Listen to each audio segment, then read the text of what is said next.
let's finish how we started. Let's bring back Marc Lemaître, the Director General for Directorate of Research and Innovation. That's the one. Vice President, how are you?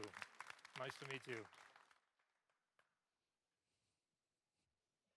Marc, welcome back. Good to see you.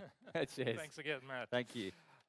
And as I'm so forgetful, I would want to start first by thanking our Master of Ceremonies for the last 2 days. I don't think he's had the deserved applause yet. And he certainly kept us going and kept us going very, very strong. So many, many thanks for that, Matt. And I do also want to thank all those who lie behind the organization of these 2 days of this 4th EIC Summit. I really think that with the organizers and, of course, with this incredible engagement by all the people here and perhaps those who have already left, we really made it a vibrant collective success. So thank you all very much for that. I would want just to go back perhaps to how today started with an extremely inspiring fire chat. I thought myself, inspired by Mr. Lette and Mr. Moedas, who somehow brought us back to our history. Mr. Lette reminded that when the single market started, back in the mid-80s, Europe was at the center of the world.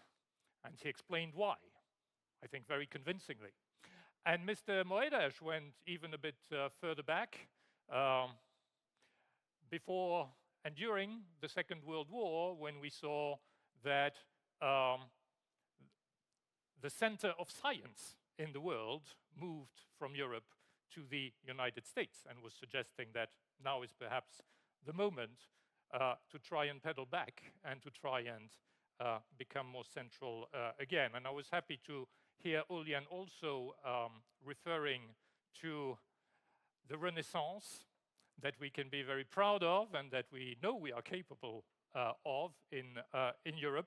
And I also smiled at the fact that one of your models, if I understood correctly, was called Colosseum. So I think that is not talking about Europe as a museum, but it is talking about Europe as drawing in its rich past in order to be able to invent and conquer the future.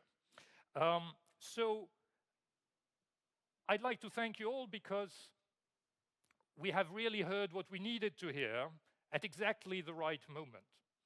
We are in the process of putting together a startup and scale-up strategy. You have heard about it, and we have the pen holders in the room today. And I believe we heard really a lot of things today which will make us reflect much further. There was the plaidoyer of Theo for much more of public procurement and perhaps a bit less of granting. And I think that should indeed make us reflect. He emphasized how useful public procurement was because of its ruthlessness. I like that, that depiction. And we also heard, I think, an interesting formula which Julian coined, which was about regulation being there to also serve scaling up safely, which is an interesting notion. Regulation as an enabler, in a way, as providing a safe, stable, predictable environment, as I would interpret it.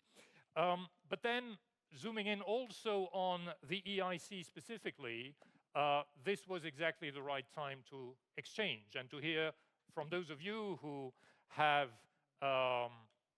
engaged with the European Innovation Council, who have made your experiences with that, and who certainly have a lot of valuable feedback to provide to us. Also here, this is exactly the right moment for such an exchange, as the European Commission will be proposing what would be the financial tools at European level that would be available beyond 2027, from 2028 and beyond.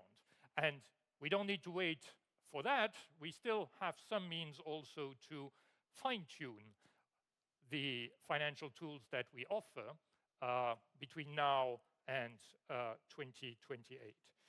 And here, perhaps just three very generic takeaways from my side. The first one, underpinned, I believe, by the latest EIC impact report, the 2025 edition that was unveiled in the context of this summit. I believe it demonstrates beyond doubt that the EIC is a roaring success, and that we can really trust that we can build on that success. Secondly, linked to the third point, no doubt the EIC can do much, much better still than it has until now. And why not think about also some public procurement approaches here? But we will certainly look into specifically the ideas that have been put forward by our advisory body for the EIC. The EIC board and its president is here with me today and was with you, I think, for the 2 days, and he will be able to draw the last conclusions of this summit. The EIC board suggested in particular that we needed still to go further in taking risks, that we needed, unsurprisingly, to simplify the journey of innovators under the various EIC mechanisms, and that we needed, again, very unsurprisingly, I would say, to scale up the EIC fund as such. And rest assured, we will be working very, very hard on all these points. As I said, not just for proposals for 2028 and beyond, but as much as we can already for changing things for the remaining years of our present budgetary period.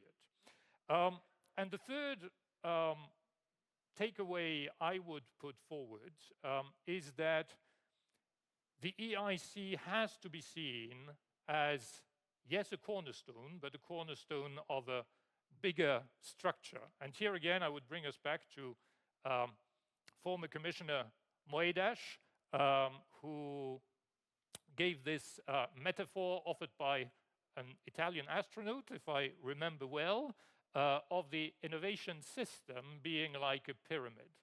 And that it's physics, if you want the pyramid to grow taller, you need to widen the base. And this points to a lot of work that we have ahead of us in Europe, still on improving innovation ecosystems across Europe, and also on making of these a comprehensive European innovation ecosystems from which the EIC then indeed could draw the best and brightest ideas. So with this, I really want to thank you all very much again for your presence and your contributions. And I would gladly pass the floor to Michiel.